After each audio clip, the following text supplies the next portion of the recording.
बिस्मिल्लाहिर्रहमानिर्रहीम। नाज़रीन, मैं हूँ जावेद बलोच और उम्मीद है आप लोग खैरियत से होंगे। हमारा मकसद जो है वो आप तक खबरें खबरें पहुँचाना है। हमारा मकसद जो इस मुल्क में हैपनिंग हो रही है, जो खबरें ज़ेरे गर्दिश हैं, जो मुख्तलिफ़ केसेस की समाअत हो रही होती हैं, जो क्राइम्स के हवाले से स्टोरी होती है, पॉलिटिक्स के हवाले से स्टोरी होती है, सियासत में तब्दीलियाँ आ रही हैं, उससे मुतल्लिक हम आपको आगाह करते हैं और अपना तजिया जो है आपके सामने रखते हैं कि हालात जो है वो किस तरफ जा रहे हैं। बिल्कुल न्यूट्रल होके और बिल्कुल जो फैक्ट्स हैं उस पर हम बेस करते हुए आप तक ये खबरें पहुंचाते हैं। इसलिए हमें अपनी आरा से ज़रूर आगाह किया करें। हम विटनेस करते हैं, मुशाहिदा करते हैं, अदालतों में जाकर अदालतों में उन केसेस में बैठते हैं, उस प्रोसीडिंग में जहाँ पर ये केस चल रहे होते हैं, और जो भी कोई जलसा हो, कोई भी ऐसी खबर हो, तो उसमें हम फील्ड से आप तक पहुँचाते हैं ये चीज़ें, और ताकि आप तक जो है वो सही और बरवक़्त चीज़ जो है वो पहुँचाई जा सके। इसलिए हमसे हमारे अपनी आरा से जो है वो ज़रूर आगाह किया करें, और अपनी तजावीज़ से भी ज़रूर आगाह किया करें कि किस तरह हम इसको मज़ीद बेहतर बना सकते हैं। आज की सबसे बड़ी जो खबर है वो सियासी मंजरनामे में एक बड़ी एंट्री है और तब्दीली भी है कि 4 साल बाद आज साबिक़ वज़ीर-ए-आज़म नवाज़ शरीफ जो है वो नैब कोर्ट और इस्लामाबाद हाई कोर्ट में पेश हुए। 2 पेशियाँ थीं आज नवाज़ शरीफ की, जिसमें पहले मरहले में दिन के वक़्त जो है वो मरी से यहाँ पहुँचे इस्लामाबाद, और इस्लामाबाद की नैब कोर्ट में पेश हुए। ये वही नैब कोर्ट है जिसने नवाज़ शरीफ को सज़ा सुनाई थी। अब इस नैब कोर्ट ने मियां नवाज शरीफ के वारंट गिरफ्तारी जो है वो जारी किए हुए थे। पहले मरले में जो है वो साबिक़ वज़ीर-ए-आज़म नवाज शरीफ की ज़मानत जो है वो मंजूर की गई, और आज जो है वो कोर्ट के सामने वो पेश हो गए। तो इस मौका पर कारकुन भी काफ़ी तादाद में मौजूद थे, और नवाज शरीफ साहब की जो वकला की टीम है वो भी वहाँ मौजूद थी। साबिक़ वज़ीर-ए-आज़म शहबाज शरीफ भी मौजूद थे, ख्वाजा आसिफ, इसहाक डार और ख्वाजा साद रफ़ीक समेत बाकी रहनुमा भी वहाँ मौजूद थे। पहले उन्हें नैब कोर्ट से रिलीफ़ मिला और उनकी बेल जो है मंज़ूर हुई, और उसके बाद उन्होंने दिन ढाई बजे जो है वो पेश होना था इधर इस्लामाबाद हाई कोर्ट में, जो कि 2 रुकनी बेंच जो है इस केस की समाअत करता। समाअत क्या थी?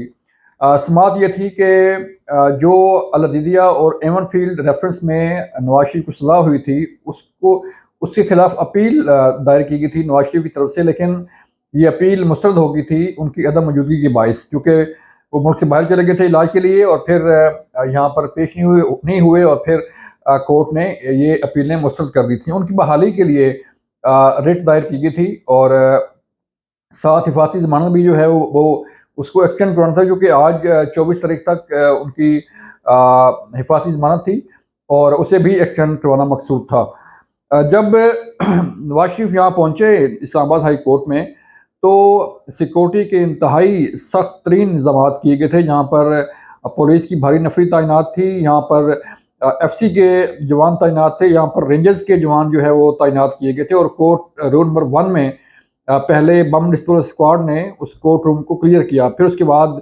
नवाज शरीफ की पेशी हुई। Chief justice Islamabad high court Aamir Farooq और जस्टिस मियां हसन गुल औरंगजेब की जो है वो पर मुश्तमिल 2 रुकनी बेंच ने इस केस की समाअत की। बड़ी दिलचस्प समाअत हुई। जब ये समाअत शुरू हुई तो कोर्ट ने ये सवाल उठाया कि नवाज शरीफ को ये जस्टिफाई करना पड़ेगा कि वो 4 साल इस कोर्ट में पेश क्यों नहीं हुए। गो के आज़म नज़ीर तारड़ और उनके वकला ने जो है वो अपना इस्लामाबाद हाई कोर्ट में जो इसकी मेडिकल रिपोर्ट्स थी नवाज शरीफ की वो पेश की, लेकिन कोर्ट ने ये कहा कि आपको जस्टिफाई करना पड़ेगा कि क्यों आप इतना अरसा, इतने साल जो है वो कोर्ट से गैर हाज़िर रहे। इस मौका पर ये भी सवाल उठाया गया कोर्ट की तरफ से कि नैब जो है वो नवाज शरीफ को गिरफ्तार करना चाहता है या नहीं। जस्टिस मियां हसन और गुल औरंगजेब ने जो है ये सवाल उठाया कि अगर हम हिफाजती ज़मानत जो है वो मुस्तरद करते हैं नवाज शरीफ की, तो क्या नैब जो है वो उन्हें गिरफ्तार कर लेगा? फिर chief justice Islamabad high court ने सवाल उठाया, पूछा प्रोसिक्यूटर जनरल नैब से कि क्या जो है वो नैब नवाज शरीफ को गिरफ्तार करना चाहता है, तो उन्होंने कहा कि नहीं, हम गिरफ्तार नहीं करना चाहते। फिर उन्होंने पूछा कि क्या आपको यानी कि नैब को कोई इतराज़ है कि नवाज शरीफ की ज़मानत में तोसी कर दी जाए या जो बेल उसकी उनकी जो अपीलें हैं वो बहाल कर दी जाएँ, तो उन्होंने कहा कि नहीं, हमें कोई इतराज़ नहीं है।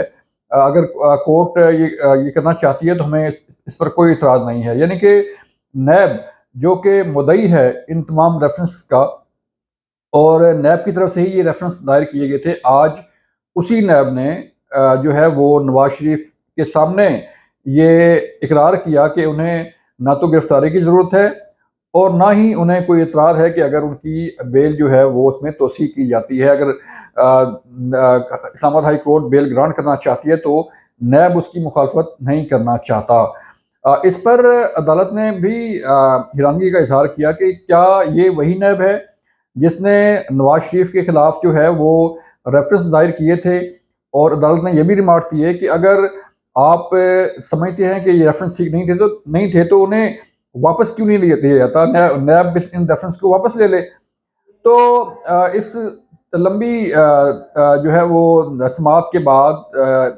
जो है वो दलाइल के बाद, रिमार्क्स के बाद इस्लामाबाद हाई कोर्ट ने 26 नवंबर तक यानी कि जुमरात तक जो है वो तोसी कर दी है उनकी हिफाजती ज़मानत में, और 26 सितंबर को दोबारा समाअत जो है वो की जाएगी। अगर हम आज का माहौल आपको बताएं तो नवाज शरीफ कल ही मरी पहुंच गए थे लाहौर से, और उन्होंने अपनी मरी में रिहाइशगाह पर क़याम किया, और 24 तारीख को यानी कि मंगल को सुबह वो वहाँ से रवाना हुए और यहाँ इस्लामाबाद पहुँचे। 2 पेशियाँ थीं, एक नैब कोर्ट में और एक जो है वो इस्लामाबाद हाई कोर्ट में। दोनों से जो है वो उन्हें रिलीफ मिला, और जो है वो ज़मानत में तोसी भी हुई, और जो है वो नैब कोर्ट ने उनकी ज़मानत मंजूर भी की। अब सवाल ये पैदा होता है कि जो नैब के रेफरेंस हैं उनका मुस्तकबिल क्या होगा? जो एमन फील्ड और अल-अदीदिया में सज़ाएँ हुई हैं उनका मुस्तकबिल क्या होगा?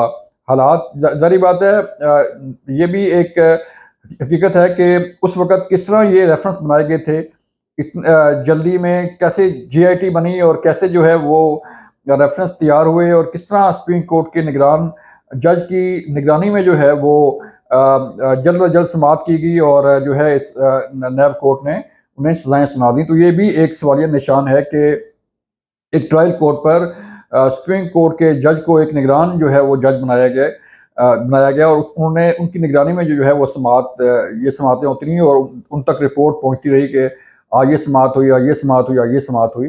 तो ये भी मुस्लिम लीग नून के वकला और मुस्लिम लीग नून की तरफ से, नवाज शरीफ की तरफ से सवाल उठाए जाते रहे हैं, और कि ये कैसा ट्रायल था कि उसकी निगरानी की जा रही थी।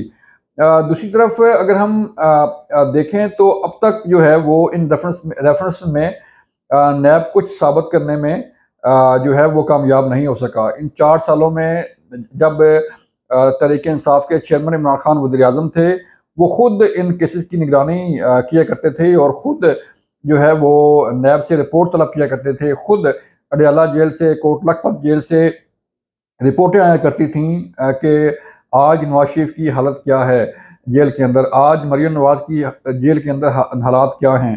तो इमरान खान को खुद जो है वो रिपोर्ट पेश किया करते थे उनकी जो इदारे हैं। तो आज जो है वो इमरान खान अंदर हैं, इमरान खान को सज़ा हो चुकी है, और नवाज शरीफ जो है वो दोबारा इस सिस्टम में इन हो चुके हैं।